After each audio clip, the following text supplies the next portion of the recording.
السلام علیکم ورحمۃ اللہ وبرکاتہ۔ بسم اللہ الرحمن الرحیم۔ میں یہودی طوائف تھی، فلسطین میں ایک مسجد کے باہر کھڑی ہو کر نمازیوں کو ورغلاتی۔ ایک روز میری نظر مسجد کے جوان امام پر پڑی۔ میرا دل اس پر آ گیا۔ روز امام کو بیہودہ اشارے کرتی، لیکن وہ آنکھ تک اٹھا کر نہ دیکھتا۔ اب میرے صبر نے جواب دے دیا۔ ایک دن آدھی رات کو کپڑے اتار کر مسجد میں چلی گئی۔ امام صاحب قرآن پاک کی تلاوت کر رہا تھا۔ جو ہی اس نے مجھ پر نظر ڈالی تو میں روز ہی ادھر مسجد کے باہر آ کر کھڑی ہو جاتی۔ یہاں کے لوگوں کو ورغلانا میرا پسندیدہ مشغلہ تھا۔ یہاں پر لوگ نماز کے لیے آتے تھے، لیکن میں انہیں اپنے بیہودہ لباس اور جسم کی اداؤں کے ساتھ اپنی طرف متوجہ کرنے کی کوشش کرتی، اور کچھ لوگ تو ہو بھی جاتے، لیکن جس کی طرف میں مائل تھی، جسے میں چاہتی تھی، وہ تو میری طرف نظر اٹھا کر بھی نہ دیکھتا تھا۔ میں روز اپنے حسن کو کیل کانٹوں سے لیس کر کے یہاں پر آ کر کھڑی ہو جاتی۔ مجھے یقین تھا کہ ایک دن وہ ضرور میری طرف متوجہ ہوگا اور میں اسے اپنا بنا لوں گی، لیکن اس انسان نے تو شاید قسم کھائی ہوئی تھی کہ وہ مجھے دیکھے گا بھی نہیں۔ میرے اندر یہ بات بے چینی پیدا کر رہی تھی، اور مجھے اس کی یہ بے رخی اچھی نہیں لگ رہی تھی۔ میں چاہتی تھی کہ وہ مجھے اسی طرح چاہے جیسے میں چاہتی ہوں۔ میں ایک یہودی طوائف ہوں، میرا نام الزبتھ ہے۔ میں نے بچپن میں جس ماحول میں آنکھ کھولی وہ تو بہت اچھا تھا۔ یہاں پر میرا ایک چھوٹا سا گھر تھا، اور میں اس گھر میں اپنے ماں باپ کے ساتھ رہتی تھی، لیکن پھر کچھ شرپسند عناصر کی وجہ سے میرے ماں باپ کا انتقال ہو گیا۔ ان کی بے رحم گولیوں نے انہیں بھون ڈالا۔ میں نے اپنے سامنے اپنے ماں باپ کے جسم کو ٹھنڈا ہوتے دیکھا تو جیسے اپنے حواس ہی کھو بیٹھی۔ اس وقت میری عمر صرف 4 سال کی تھی۔ اب میں کتنی دیر اسی طرح گمسم رہی؟ کافی دیر تک میرا علاج معالجہ چلتا رہا، اور پھر مجھے ایک یتیم خانے میں بھیج دیا گیا۔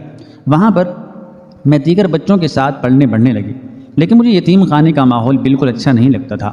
یہاں پر یتیم خانے میں بچوں کو یوں تو اچھی خوراک اور اچھا لباس دیا جاتا تھا، لیکن پھر بھی یہاں پر اکثر لڑکیاں بلوغت کی عمر تک پہنچنے کے بعد پر اسرار طور پر غائب کر دی جاتی تھیں، اور مجھے بہت خوف آتا تھا۔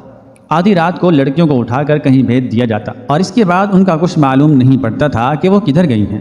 ایسے ہی ایک دن جب میں 12 سال کی ہو چکی تھی، مجھے بھی آدھی رات کو اٹھایا گیا، اور اپنے سامنے میں اپنی وارڈن کو دیکھ کر حیران پریشان رہ گئی۔ اس نے مجھے اشارے سے باہر آنے کے لیے کہا۔ میں ڈرتی کانپتی اس کے پیچھے پیچھے چلتی باہر کی طرف گئی۔ وہاں پر ایک گاڑی کھڑی تھی، اور اس میں پہلے ہی 3-4 لڑکیاں بیٹھی ہوئی تھیں۔ اس نے مجھے بھی اس گاڑی میں بیٹھنے کا کہا۔ میں نے انکار کر دیا، لیکن اس کے ساتھ اس کے ہاتھ میں پکڑی ہوئی چھڑی میری ٹانگ پر زور سے لگی کہ میں بے ساختہ چیخ اٹھی۔ اس نے غصے سے مجھے ڈانٹا اور کہا، چیخو مت اور جاؤ یہاں سے، تمہیں اچھی جگہ پر لے جایا جا رہا ہے۔ میں اس اچھی جگہ کی تفصیل تو نہیں جانتی تھی، لیکن اپنی آنکھوں میں اچھی جگہ کے خواب سجائے میں بھی اس گاڑی میں آن بیٹھی۔ میں یتیم خانے کی عمارت کو حیرت اور حسرت بھری نگاہوں سے دیکھ رہی تھی۔ میری زندگی کا ایک بڑا حصہ یہاں پر گزرا تھا، اور اب میں اس طرح چوروں کی طرح رات کے اس پہر یہاں سے جا رہی تھی۔ گاڑی یتیم خانے کی حدود سے باہر نکل گئی اور سڑک پر دوڑنے لگے۔ میں نے زندگی میں پہلی بار ان مناظر کو دیکھا تھا۔ ارد گرد بھاگتے دوڑتے مناظر مجھے بہت اچھے لگ رہے تھے۔ رات کے اس پہر روشنیاں تھیں جنہوں نے انہیں عمارتوں کو خوبصورت بنایا ہوا تھا۔ میں وہ سب دیکھتی کھڑکی سے ٹیک لگا کر بیٹھ گئی، اور پھر آدھے گھنٹے کی ڈرائیو کے بعد گاڑی ایک اور خوبصورت سے گھر کے آگے جا کر رکی۔ میں نے زندگی میں پہلی بار اتنا بڑا گھر دیکھا تھا۔ جیسے وہ گاڑی رکی تو میں آنکھوں میں حیرت بسائے اس گھر کو دیکھ رہی تھی۔ ایک بہت عالی شان محل نما گھر تھا۔ میرے ساتھ جو باقی لڑکیاں تھیں وہ بھی بڑی حیرت اور شوق سے اس گھر کو دیکھ رہی تھی۔ ہمیں اس ڈرائیور نے آگے بڑھنے کے لیے کہا تو ہم آہستہ آہستہ آگے بڑھنے لگے۔ میں ہر چیز کو غور سے دیکھنے لگی۔ جیسے ہی گھر میں داخل ہوئی تو وہاں پر سامنے ہی ایک بڑی عمر کی عورت نے میرا استقبال کیا۔ وہ اس وقت کافی مختصر اور شوق لباس پہن کر بیٹھی ہوئی تھی۔ اس کے جسم پر زیور تھا اور چہرہ میک اپ سے بھرا ہوا تھا۔ وہ اس وقت بہت عجیب سی لگ رہی تھی، اور اسے دیکھ کر مجھے کراہیت سی محسوس ہوئی۔ ڈرائیور اور وہ کچھ بات چیت کرنے لگے، اور پھر کچھ دیر کے بعد وہ چلا گیا۔ اس عورت نے اشارے سے ہمیں ایک کمرے کی طرف جانے کا کہا تو میں اور باقی لڑکیاں اس طرف چلے گئے۔ یہ کمرہ یتیم خانے والے کمرے سے بہت مختلف تھا۔ یہاں پر خوبصورت اور صاف ستھرا بیڈ لگا ہوا تھا۔ اس کے علاوہ ڈریسنگ ٹیبل اور کچھ دوسری چیزیں بھی تھیں۔ الماریوں میں کپڑے لٹکے ہوئے تھے اور وہ سب کے سب ہماری عمر کی لڑکیوں کے سائز کے تھے۔ میں حیرت سے ایک ایک چیز کو دیکھتی بیڈ پر آ گئی اور ایک طرف لیٹ گئی۔ مجھے ابھی تک سمجھ نہیں آئی تھی کہ یہاں پر کیا ہو رہا ہے اور ہمیں یہاں پر کیوں لایا گیا ہے۔ شاید صبح پتہ چلے گا، یہی سوچ کر میں نے آنکھیں بند کر لی اور سونے کی کوشش کرنے لگی۔ کچھ دیر بعد ہی میری آنکھ لگ گئی تھی۔ اگلے دن میں جب سو کر اٹھی تو تب تک ایک لڑکی ہمیں بلانے کے لیے آ چکی تھی۔ وہ ہمیں ناشتے کی میز پر لے آئی۔ وہاں پر وہی رات والی عورت بیٹھی ہوئی تھی۔ اس وقت اس کا لباس پھر بھی بہتر تھا۔ اس نے ہمیں کرسیوں پر بیٹھنے کا کہا اور ناشتہ کرنے کا کہا۔ میں اور میرے ساتھ باقی سب لڑکیاں وہیں پر بیٹھ گئیں اور ایک ایک کر کے ناشتے کے لوازمات کرنے لگے۔ میں خاموشی سے ناشتہ کر رہی تھی۔ کچھ دیر کے بعد وہ رات والی عورت کہنے لگی کہ اب تم لوگوں کو یہیں پر رہنا ہے۔ بہتر یہ ہے کہ تم لوگ جتنی جلدی یہاں کے رواج سمجھ لو اتنا ہی اچھا ہے۔ آج سے تم لوگ مہمانوں کے آگے مشروب پیش کیا کرو گے۔ شام کے وقت سج بن کر سنور کر بیٹھ جانا، یہاں پر سب کچھ ہے۔ سجنے سنورنے کے لیے تم لوگوں کو سب کچھ ملے گا۔ تم لوگوں کے کمرے میں جو الماری ہے وہاں پر ہر طرح کے لباس ہیں۔ اپنی مرضی سے لباس کا انتخاب کر کے شام کو مینا سے تیار ہو جانا۔ اس عورت نے تفصیل سے کہا تو میں الجھ گئی کہ آخر شام کو تیار ہونے کا کیا مطلب ہے، اور میں نے اس سے یہ پوچھ بھی لیا تو وہ مانا خیزی سے مسکرا دی اور پھر کہنے لگی بہت جلد تمہیں اس کا مطلب سمجھ آ جائے گا، ابھی تو جو کہا ہے وہی کرو۔ میں چپ ہو گئی اور اس کے بعد اٹھ کر اپنے کمرے میں آ گئی۔ تھوڑی دیر بعد وہی لڑکی کمرے میں آ گئی جس کے لیے رات والی عورت نے کہا تھا کہ وہ تمہیں تیار کرے گی۔ اس نے آ کر ہماری بھویں تراشنی شروع کر دی، ویکس کرنی شروع کر دی، اور اس کے علاوہ جو ضروری کام تھے اس نے سارے کیے۔ یہ سارا عمل بہت تکلیف دہ تھا۔ پھر اس نے کہا کہ اب تم لوگ نہا دھو لو، اس کے بعد میں تم لوگوں کا میک اپ کروں گی۔ میں نے زندگی میں کبھی یہ کام نہیں کروائے تھے، اور اب جب ہو گئے تھے تو بہت عجیب سا لگ رہا تھا۔ میں نہانے کے لیے چلی گئی۔ اتنی دیر میں وہ باقی لڑکیوں کے میک اپ کرنے لگی۔ میں جب باہر آئی تو اس نے میرے بال خشک کر کے ان کا ایک جدید طرز کا ہیئر سٹائل بنا دیا، اور اس کے بعد میرا بڑا خوبصورت میک اپ کیا۔ میں آئینے میں خود کو دیکھ کر حیران رہ گئی، اور پھر ایک شوق لباس میری طرف بڑھا دیا اور کہا اسے پہن لو۔ اگرچہ وہ لباس مختصر تھا لیکن مجبوراً باقی عورتوں کی طرح مجھے وہ پہننا ہی تھا، اس لیے میں باتھ روم جا کر لباس تبدیل کرائی۔ لیکن مجھے وہ بہت عجیب لگ رہا تھا۔ کبھی اسے ٹانگوں سے کھینچتی تو کبھی بازو سے کھینچ کر لمبا کرنے کی کوشش کرتی، لیکن وہ لباس تو اتنا ہی رہا جتنا اس نے ہونا تھا۔ اس کے بعد وہ لڑکی ہمیں لے کر ایک ایسے حال کمرے میں آئی جہاں پر ایک طرف موسیقی کا کوئی سامان تھا اور ایک طرف مشروب رکھے ہوئے تھے۔ یہ غیر ملکی مشروب تھے جو نشہ آور تھے۔ لڑکی ہمیں ان مشروبs کے بارے میں بتانے لگی اور مختلف گلاسوں کے بارے میں بتانے لگی کہ کس گلاس میں کس مشروب کو پیش کرنا ہے۔ میں غائب دماغی سے سن رہی تھی۔ مجھے اس لڑکی کی باتوں میں کوئی دلچسپی نہیں تھی، لیکن یہاں رکنے کے لیے مجبوراً مجھے یہ کام کرنا ہی تھا۔ اس لیے میں نے ان گلاسوں میں مشروب انڈیلا اور آنے والے مہمانوں کو پیش کرنے لگی۔ یہ مہمان بہت عجیب نوعیت کے تھے، سارے کے سارے مرد تھے اور ان کے ہاتھوں میں پھول تھے۔ اس کے علاوہ بہت سارے نوٹوں کی گتھیاں پکڑی ہوئی تھیں۔ وہ سب کے سب وہاں پر آ کر ایک قطار میں بیٹھ گئے۔ میں باری باری ان کے آگے ٹرے لے کر جانے لگی۔ جس کو جو مشروب چاہیے تھا وہ اٹھا لیتا، لیکن ان مردوں کی نظریں بہت عجیب سی تھیں، بہت گندی نظریں تھیں۔ مجھے وہ نظریں اچھی نہیں لگ رہی تھیں۔ میں اپنے آپ میں سمٹتی جا رہی تھی۔ مجھے یہ سب بہت عجیب لگ رہا تھا، اور تبھی اسی رات ہی مجھ پر انکشاف ہوا کہ یہ ایک قہوہ خانہ تھا، جدید دور کا جدید طرز کا بنایا گیا قہوہ خانہ، جہاں پر مرد اپنی ہوس بجھانے کے لیے آتے تھے۔ یہاں پر عورتوں کی تعداد کافی زیادہ تھی، اور انہیں جو عورت پسند آتی وہ اسے اس کی مرضی کی قیمت دے کر ایک رات کے لیے خرید لیتے۔ مجھے یتیم خانے والوں نے یہاں پر بیچ دیا تھا، اور اب میرا مستقل ٹھکانہ یہیں پر تھا۔ حالانکہ میں نے اس صورتحال سے نکلنے کے لیے بہت ہاتھ پیر مارے، میں نے بہت احتجاج کیا، لیکن مجھے انہوں نے مارا پیٹا اور زبردستی یہاں پر روکے رکھا۔ میں پہلے تو کچھ عرصہ صرف مہمانوں کو مشروب ہی پیش کرتی رہی، اور پھر کبھی کبھار کسی نہ کسی مہمان کا دل بہلانے کے لیے اس کے پاس بیٹھ جاتی۔ پھر جب میں 16 سال کی ہوئی تو اس کے قہوہ خانے کی انچارج نے مجھے باقاعدہ طور پر دھندے پر اتار دیا، اور جس رات میں نے پہلی بار دھندے پر اترنا تھا وہ باقاعدہ طور پر اس رات میری بولی لگائی گئی تھی، اور جس نے سب سے زیادہ بولی دی تھی اسے ہی میرا ساتھ نصیب ہوا تھا۔ قحبہ خانے کی ناظمہ کو اس طرح کے کام بہت آتے تھے۔ یوں اب میں باقاعدہ طور پر اس دھندے میں شامل ہو گئی تھی۔ میرا کمرہ بھی الگ کر دیا گیا تھا اور مجھے بڑا شاہانہ پروٹوکول دیا گیا تھا۔ آہستہ آہستہ میں اسی رنگ میں رنگ دی گئی، اور اب قحبہ خانے کی انچارج کو میرے اوپر بہت اعتماد تھا۔ وہ مجھے اکثر باہر شاپنگ کے لیے بھی جانے دیتی تھی، اور اکثر میری ہتھیلی پر پیسے بھی رکھتی تھی، کیونکہ میرے اوپر بہت سارے لوگ بہت مہربان تھے اور پیسہ لٹانے میں ذرا بھی دریغ نہیں کرتے تھے۔ انہی دنوں میں جب ایک بار بازار گئی تو وہاں پر میں نے ایک مسجد دیکھی۔ میں نے چونکہ اس وقت مختصر سا لباس پہنا ہوا تھا تو میں مسجد کے دروازے پر کھڑی ہو گئی، اور وہاں کے آتے جاتے لوگ میرے جسم سے اپنی آنکھیں سینکنے لگے، اور مجھے یہ سب بڑا اچھا لگ رہا تھا۔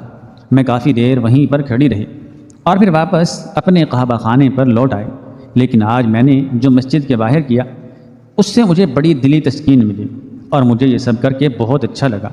اس کے کچھ عرصے بعد پھر جب میں دوبارہ بازار گئی اور میں نے پھر وہی عمل دوبارہ دہرایا، میں آج بھی مسجد کے دروازے پر کھڑی ہو گئی اور آتے جاتے لوگوں کو ورغلانے لگی۔ وہ سب میری ادائیں اور میرے جسم کے جلوے دیکھ دیکھ کر اپنی آنکھوں کو تسکین پہنچا رہے تھے۔ کچھ نے تو آ کر میرے پاس مجھے چھونا بھی چاہا، لیکن اس کی اجازت میں نے نہیں دی، کیونکہ جب تک پیسے ہاتھ پہ نہیں رکھے جائیں گے تب تک کوئی چھو نہیں سکتا۔ لوگ میرے بے باک انداز کو دیکھ رہے تھے اور مسجد میں آ جا رہے تھے۔ میرے لیے اتنا ہی بہت تھا۔ اسی دوران میری نظر مسجد میں بیٹھے ہوئے ایک خوبصورت اور خوش شکل نوجوان پر پڑی۔ وہ نوجوان نظریں نیچے کیے ہوئے اپنے کام میں مصروف تھا، اور مجھے اسے اس طرح دیکھ کر بہت عجیب لگا۔ جہاں پر سب لوگ میرے جسم سے اپنی آنکھوں کی پیاس بجھا رہے تھے، وہاں پہ وہ میری طرف نگاہ اٹھا کر بھی نہیں دیکھ رہا تھا۔ میں نے اسے بڑے بےہودہ سے انداز میں مخاطب کر کے بلانا چاہا، لیکن اس نے میری طرف نگاہ بھی اٹھا کر نہیں دیکھا، بلکہ بدستور اپنے کام میں مصروف رہا۔ مجھے اپنی بہت توہین محسوس ہوئی، اور ایسا لگا جیسے وہ مجھے نظر انداز کر کے میرے منہ پر تھپڑ مار رہا ہے۔ میں اپنے آپ میں سلگتی ہوئی واپس گھر پر آ گئی۔ آج میرا کچھ بھی کرنے کا موڈ نہیں تھا، کیونکہ اس آدمی نے میرا موڈ خراب کر دیا تھا۔ اسی لیے میں نے انچارج سے کہہ دیا کہ آج میرے کمرے میں کسی کو نہ بھیجے، لیکن اسے تو جیسے ہول ہی پڑ گئے تھے۔ اس کا کہنا تھا کہ ایک رات کا اتنا نقصان ہو جائے گا، اس لیے ایسا فیصلہ نہیں کرنا جس سے نقصان ہو۔ میں دل ہی دل میں تل ملا کر رہ گئی، اور انچارج نے اپنی ہی مرضی کی اور کمرے کے اندر ایک امیر اور بھوکے مرد کو بھیج دیا۔ چونکہ میرا موڈ اچھا نہیں تھا، اس لیے میں اسے بھی اچھا وقت نہیں دے پائی، لیکن اس نے کوئی گلہ نہیں کیا اور مطلوبہ قیمت میرے بستر پر رکھ کر چلا گیا۔ میں اس نوجوان کی وجہ سے بہت زیادہ تل ملا رہی تھی، اسی لیے اگلے ہی دن میں دوبارہ پھر پہلے سے مختصر لباس پہن کر مسجد کے دروازے پر جا کر کھڑی ہو گئی۔ میرا ارادہ تھا کہ آج تو میں اسے ورغلا کر ہی رہوں گی اور اپنا جسم کا جلوہ اسے دکھا کر ہی رہوں گی، لیکن میرے لاکھ بلانے پر بھی اس نے میری طرف نگاہ نہیں اٹھائی، جبکہ باقی لوگ مسجد میں بیٹھ کر بھی بڑے شوق سے اپنی نظریں میرے جسم کے آر پار کر رہے تھے۔ میں اس شخص کی مستقل مزاجی پر حیران ہو رہی تھی، لیکن اب میری بھی ضد بن چکی تھی کہ میں اسے کسی نہ کسی طریقے سے ورغلا کر ہی رہوں گی۔ اس لیے میں کچھ دن روز ہی وہاں پر چلی جاتی، دروازے کے باہر کھڑی ہو جاتی، اپنے جسم کو طرح طرح کی خوشبوؤں سے مہکاتی، اپنے لباس میں سے بہترین لباس منتخب کرتی جو میرے جسم کو واضح بھی کرتا اور چھپاتا بھی نہیں۔ میں طرح طرح کا ہیئر سٹائل بنا کر مختلف طرح کے میک اپ کر کے جاتی۔ ہر بار میں مختلف ادا سے وہاں پر کھڑی ہوتی، لیکن مجال ہے کہ اس نوجوان نے میری طرف ایک نگاہ بھی کر کے دیکھا ہو۔ مجھے بہت تل ملاہٹ ہو رہی تھی اور میں کسی بھی طریقے سے اس نوجوان کو زیر بار کرنا چاہتی تھی۔ میں نے وہاں پر موجود لوگوں سے اس کے بارے میں معلومات لیں تو پتہ چلا کہ وہ وہاں کا امام مسجد ہے اور کچھ عرصہ پہلے ہی یہاں پر تعینات ہوا ہے۔ اپنی ایک بوڑھی ماں کے ساتھ کسی شہر کے کونے میں رہتا ہے اور مسجد کی طرف سے اسے جو وظیفہ ملتا ہے وہ اسی میں اپنی گزر بسر کرتا ہے۔ میں چونکہ ویسے ہی یہودی تھی اور مجھے اس طرح نمازیوں کا بہکانا اور انہیں اپنی اداؤں کے جال میں پھنسانا اچھا لگتا تھا، اس لیے میرے نزدیک وہ کوئی بھی ہوتا، مجھے تو بس اسے کسی طریقے سے اپنے حسن کے جال میں پھنسانا تھا۔ لیکن مجھے اس میں کامیابی نہیں ہو رہی تھی۔ وہ لڑکا بہت مستقل مزاج اور اپنے ایمان کا پکا تھا۔ اس لڑکے کی وجہ سے میرا اپنا کام بھی خراب ہو رہا تھا۔ میں اپنے گاہکوں کے اوپر پوری طرح توجہ نہیں دے پا رہی تھی، کیونکہ میں اس لڑکے کی ضد میں آ چکی تھی اور مجھے اس لڑکے کو زیر بار کرنا تھا۔ اسی وجہ سے میں اسے بہکانا اور انہیں اپنی اداؤں کی جال میں پھنسانا اچھا لگتا تھا۔ اس لیے میرے نزدیک وہ کوئی بھی ہوتا، مجھے تو بس اسے کسی طریقے سے اپنے حسن کے جال میں پھنسانا تھا، لیکن مجھے اس میں کامیابی نہیں ہو رہی تھی۔ وہ لڑکا بہت مستقل مزاج اور اپنے ایمان کا پکا تھا، اور اس لڑکے کی وجہ سے میرا اپنا کام بھی خراب ہو رہا تھا۔ میں اپنے گاہکوں کے اوپر پوری طرح توجہ نہیں دے پا رہی تھی، چونکہ میں اس لڑکے کی ضد میں آ چکی تھی اور مجھے اس لڑکے کو زیر بار کرنا تھا۔ اسی وجہ سے میں اس کے بارے میں سوچتی رہتی اور اپنے گاہکوں کو پہلے کی طرح توجہ اور محنت نہ دے پاتی۔ نتیجہ یہ ہوا کہ انچارج کے پاس میری کچھ شکایتیں گئیں، کیونکہ گاہک تو پوری قیمت ادا کرتے تھے اور اگر انہیں مناسب وقت نہ ملتا تو ان کے یہاں آنے کا کیا فائدہ۔ انچارج کو جب یہ شکایت ملی تو اس کا ماتھا ٹھمکا اور اس نے مجھے ایک رات بلا دیا اور پوچھنے لگی، عزت تمہیں یہاں پر کیا مسئلہ ہے؟ تم اچھی بھلی کام کرتی کرتی کیوں پٹڑی سے اتر گئی ہو؟ کیا معاملہ ہے؟ مجھے بتاؤ۔ اگر پیسوں کی پریشانی ہے یا کچھ خریدنا ہے تو بولو، لیکن گھر آئی روزی کو اس طرح لات مت مارو۔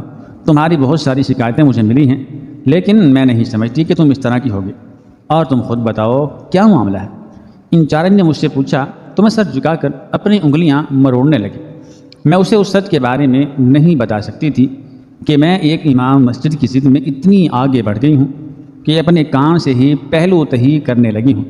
تاہم میں نے انچارج کو اس بات کی تسلی دی کہ میں آئندہ ایسے نہیں کروں گی اور انہیں میری طرف سے کوئی شکایت نہیں ملے گی۔ انچارج نے سر ہلا دیا اور کہنے لگی کہ اب شکایت ملنی بھی نہیں چاہیے، ورنہ دھندا چوپٹ ہو کر رہ جائے گا اور تمہارے لیے یہاں پر پھر کوئی نہیں آئے گا۔ میں اس کی اس بات کا مطلب سمجھتی تھی، حالانکہ ابھی مجھے اس بات کی کوئی پرواہ نہیں تھی۔ ابھی تو میرے حواسوں پر وہ امام مسجد سوار تھا، اس لیے میں چپ چاپ اٹھ کر آ گئی۔ مجھے معلوم تھا کوٹھے پر جتنی زیادہ پذیرائی گاہکوں کو دی جائے گی وہ اتنی شوق سے چلے آتے ہیں، لیکن اگر انہیں یہاں پر ویسا ماحول نہیں ملے گا جیسا وہ چاہتے ہیں تو پھر دوبارہ پلٹ کر وہ نہیں آتے۔ میں اب ایسے منصوبوں پر غور کرنے لگی جس کی بدولت میں اس امام مسجد کو اپنی طرف متوجہ کر پاتی، لیکن مجھے کوئی بھی بات سمجھ میں نہیں آ رہی تھی، کیونکہ میری اداؤں کے جال میں تو وہ پھنس نہیں رہا تھا اور میرے بلانے پر وہ متوجہ نہیں ہو رہا تھا۔ اور پھر بہت دن سوچنے کے بعد مجھے ایک منصوبہ سمجھ میں آ گیا اور میری آنکھیں چمکنے لگیں۔ میں نے اسی پر عمل کرنے کا سوچا اور میں اگلے ہی دن آدھی رات کے وقت بے لباس ہو کر مسجد میں چلے گئے۔ میرا ارادہ تھا کہ مجھے اس طرح دیکھ کر وہ امام مسجد ایک بار تو ضرور میری طرف بڑھے گا، مجھے چھوئے گا اور پھر میں اسے دھتکار دوں گی۔ لیکن میری حیرت کی انتہا نہ رہی جب اس نے مجھے اس طرح دیکھا اور ایک دم وہاں سے استغفار کرتا ہوا بھاگ گیا۔ میں حیرت کا مجسمہ بن کر مسجد میں کھڑی رہ گئی۔ مجھے اپنے آپ سے نفرت محسوس ہوئی۔ اپنا آپ مجھے کبھی اتنا گرا ہوا نہیں لگا جتنا آج لگا تھا۔ وہ شخص وہاں سے کیا بھاگ گیا، میرا تو چین اور سکون ہی لٹ گیا۔ نہ جانے کس طرح میں واپس اپنے گھر آئی اور آ کر کمرے میں بند ہو گئی۔ تو پھر اپنے کمرے میں بند ہونے کے بعد پچھتاوے نے جیسے میرے دل کا راستہ دیکھ لیا۔ میں اس شخص کی پارسائی کی قائل ہو گئی۔ اس شخص کی شرافت اور اعلیٰ کردار نے مجھے بے مول خرید لیا۔ مجھے لگا کہ زمین پر میرے جیسا ذلیل اور گھٹیا انسان کوئی بھی نہیں ہوگا۔ میں نے اس شخص کے نیک کردار کی وجہ سے اس کے دین کا مطالعہ کرنا شروع کر دیا۔ یہ کام ابھی میں چھپ چھپ کر رہی تھی، لیکن نہ جانے کس طرح انچارج کو اس کی خبر ہو گئی، اور اس رات اس نے مجھے بہت مارا اور مجھے طرح طرح کی دھمکیاں دے کر کہا کہ اگر تم نے اب اپنے دھندے سے پیچھے ہٹنے کی کوشش کی تو مجھ سے برا کوئی نہیں ہوگا۔ تمہیں مار کر ایسی جگہ پر پھینک دوں گی جہاں پر کبھی تمہیں پانی بھی نصیب نہیں ہوگا۔ میں اس کی مار کھاتی رہی اور چپ چاپ بے بسی سے نیچے پڑی رہی۔ مجھے پتا تھا اب یہی میری قسمت ہے، میں اب دوبارہ اس راستے پر نہیں چل سکتی، کیونکہ اس رات میں نے ایک نیا جنم لیا تھا اور اس جنم میں یہ زندگی نہیں چاہتی تھی۔ میں جیسے جیسے امام مسجد کے دین کا مطالعہ کر رہی تھی میرے دل کی حالت بدلتی جا رہی تھی اور مجھے اس کا دین اچھا لگنے لگا تھا۔ میں اسی وجہ سے اس کی نیک سیرت اور اعلیٰ کردار کی قائل ہو گئی تھی۔ انچارج نے جب میرا اس طرح کا رویہ دیکھا تو اس نے مجھے دھمکایا اور پھر بہت سمجھایا، لیکن میرا دل اب اس دھندے کی طرف راغب نہیں ہو رہا تھا۔ اس لیے میں نے اسے صاف صاف منع کر دیا اور کہا کہ تم مجھے مارنا چاہتی ہو تو مار لو، لیکن میں اب یہ کام نہیں کروں گی۔ میں نے جتنا کام کرنا تھا نا وہ کر لیا، اب میرا دل نہیں مانتا اور میں دوبارہ اس راہ پر نہیں چل سکتی۔ میرے تو ٹوپ انداز کو اس نے محسوس کر لیا تھا۔ میرے اندر کا باغی پن اب چہرے پر آ گیا تھا اور انچارج کو بھی سمجھ لگ گئی تھی، اسی لیے وہ چند لمحے کھڑی مجھے دیکھتی رہی اور پھر وہاں سے چلی گئی۔ اگلے دن مجھے ایک لفافہ ملا۔ یہ لفافہ انچارج کی طرف سے تھا اور اس میں کچھ رقم تھی۔ انچارج کی طرف سے یہ پیغام تھا کہ اگر تم یہاں سے جانا چاہتی ہو تو یہ رقم لو اور آج کی آج یہاں سے چلی جاؤ اور دوبارہ کبھی یہاں پر مت آنا، لیکن اگر تم یہاں پر رہنا چاہتی ہو تو پھر تمہیں اسی طرح رہنا ہوگا جیسے پہلے رہتی ہے لو۔ میں نے رقم کا وہ لفافہ ہاتھ میں پکڑا اور کچھ لمحے سوچا اور پھر چپ چاپ وہاں سے نکل آئی۔ اس رقم کے لفافے کو میں وہیں پر رکھائی تھی، مجھے وہ نہیں چاہیے تھا۔ میں وہاں سے نکل تو آئی تھی لیکن اب مجھے پتہ نہیں تھا کہ میں کس طرف جاؤں گی۔ اور پھر اچانک مجھے عورتوں کے بنائے گئے فلاحی ادارے کا خیال آیا۔ میں اسی طرف چل پڑی۔ ہم اکثر یہاں پر فنڈ وغیرہ بھیجتے ہوتے تھے، اس لیے مجھے اس فلاحی ادارے کا پتہ تھا۔ وہاں پر آ کر میں نے اپنی رجسٹریشن کروائی اور وہاں رہنے لگی۔ میں اب اس امام مسجد کے دین کا مطالعہ کر رہی تھی اور ساتھ ساتھ اسے ڈھونڈ بھی رہی تھی، لیکن مجھے کہیں پر وہ نہیں ملا۔ میرے جاننے میں آیا تھا کہ وہ اس گھر کو بھی چھوڑ گیا ہے جہاں وہ پہلے رہتا تھا۔ مجھے خود پہ شرمندگی ہوتی تھی کہ میں نے اسے اتنا تنگ کیا کہ اسے اپنا گھر چھوڑنا پڑ گیا۔ تاہم میں نے اب اسلام قبول کر لیا تھا۔ اب پورے دل اور رضامندی کے ساتھ میں اسلام کے اصولوں پر عمل پیرا ہونے لگی تھی۔ اس فلاحی ادارے میں رہتے ہوئے مجھے 1 سال ہونے والا تھا اور یہاں کے لوگ میری شرافت اور پردے داری کے گواہ تھے۔ میں نے کبھی کوئی نماز قضا نہیں کی اور اپنی پچھلی زندگی کے جتنے بھی گناہ تھے میں ان سب پر روز رو رو کر معافی مانگتی اور مجھے یقین تھا کہ میرا رب اتنا غفور رحیم ہے کہ وہ مجھے ایک دن ضرور معاف کر دے گا۔ لیکن دل میں اب بھی اس امام مسجد کی خلش تھی۔ میں اب بھی اندر ہی اندر اسے چاہتی تھی، جس کی وجہ سے میں یہاں پر آن پہنچی۔ انہی دنوں میری انچارج نے مجھے ایک رشتے کے بارے میں بتایا۔ اس کا کہنا تھا کہ لڑکا حافظ قرآن ہے اور دین و دنیا کی تعلیم سے آراستہ ہے، اپنی ماں کا واحد سہارا ہے اور اس کی ماں کی صرف ایک ہی ڈیمانڈ ہے کہ لڑکی نیک اور پرہیزگار ہو، اس کے علاوہ اسلامی اصولوں کے مطابق اپنی زندگی گزارتی ہو۔ میں نے تمہارا نام دیا ہے کیونکہ یہاں پر تمہارے علاوہ اور کوئی ایسی لڑکی نہیں جو اسلام کے مطابق شرعی پردہ کرتی ہو اور اسلام کے مطابق اپنی زندگی گزار رہی ہو، اس لیے میں چاہتی ہوں کہ تم اس رشتے کے لیے ہاں کہہ دو، یہ تمہارے لحاظ سے بہت بہتر ہے۔ اپنے انچارج کی بات سن کر میں سوچ میں مبتلا ہو گئی اور میں نے اسے کہا کہ میں تمہیں سوچ کر جواب دوں گی۔ 2-3 دن میں نے اس رشتے کے بارے میں سوچا۔ مجھے تو یہ پتہ تھا کہ وہ حافظ قرآن تو نہیں ملے گا۔ میں نے آخری بار اس امام مسجد کے بارے میں سوچا اور پھر اس رشتے کے لیے ہاں کہہ دی۔ میری طرف سے صرف انچارج اور یہاں کے ادارے کی کچھ خواتین نے ہی شرکت کی تھی، جبکہ اس لڑکے کی طرف سے بھی چند لوگ ہی سادگی سے نکاح کرنے کے لیے آئے تھے اور میں رخصت ہو کر اس لڑکے کے گھر آ گئی۔ میں اس کو جانتی تک نہیں تھی۔ میرے دل میں ایک بار اس امام مسجد کا خیال آیا، لیکن میں نے اسے جھٹک دیا اور کہا کہ اب مجھے کسی اور کے نکاح میں ہوتے ہوئے اس کے بارے میں نہیں سوچنا چاہیے۔ مجھے ایمانداری کے ساتھ اس آدمی کے ساتھ زندگی گزارنی چاہیے۔ میں اپنی سیج پر بیٹھی تھی، یہی سب کچھ سوچ رہی تھی کہ اتنے میں میرا دلہا اندر آ گیا۔ میں نے چونکہ گھونگھٹ نکال رکھا تھا اس لیے دیکھ نہ پائی۔